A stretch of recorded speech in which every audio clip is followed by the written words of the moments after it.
कोई त्रिभुवन में जिसकी रक्षा नहीं कर सकता, उसकी रक्षा के लिए माँ भवानी दुर्गा अपना भयानक रूप धारण करके महिषासुर आदि दैत्यों का मर्दन करती है। एक दुर्गा रूप में जब हरि प्रकाशित होते हैं तो त्रिभुवन में कोई सामने खड़ा होने वाला नहीं होता। माँ भवानी जिस समय अपने स्वरूप में आती, किसी की ताकत नहीं है। ये शुंभ निशुंभ इतने बलवान दैत्य थे, त्रिभुवन में कोई इनका बाल बांका भी नहीं कर सकता। स्मरण किया समस्त देवताओं ने तो भगवान से ही शक्ति का प्रादुर्भाव हुआ। इतना सुंदर रूप माँ भगवती का। शुंभ निशुंभ के पार्षद घूमते रहते थे, उन्होंने देखा, जाके बताया कि आपके महल में जितनी सुंदरियां उसकी दासी बनने योग्य भी नहीं, ऐसी सुंदरी का हमने दर्शन किया। बोले मेरा जाके परिचय बताओ। बोले ऐसा नहीं लगता कि आपके परिचय बताने से केवल आ जाएंगे। तो उनका अगर ऐसा नहीं तो केश कर्षण निर्धुता गौरवा माँ गरिष्यति, उसके गौरव को धूल में मिलाते हुए बाल पकड़कर घसीट कर हमारे पास लाओ। मार्कंडेय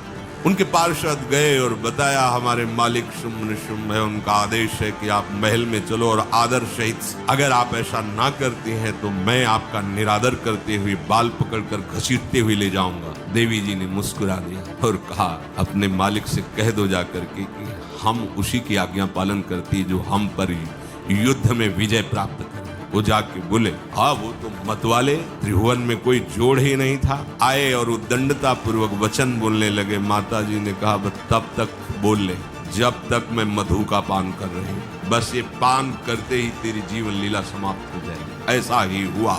जो ही पान करके सिंह पर सवार होकर गर्जना की, सारा का सारा अहंकार धूल दूसरी धुआं काट के फेंक दिया।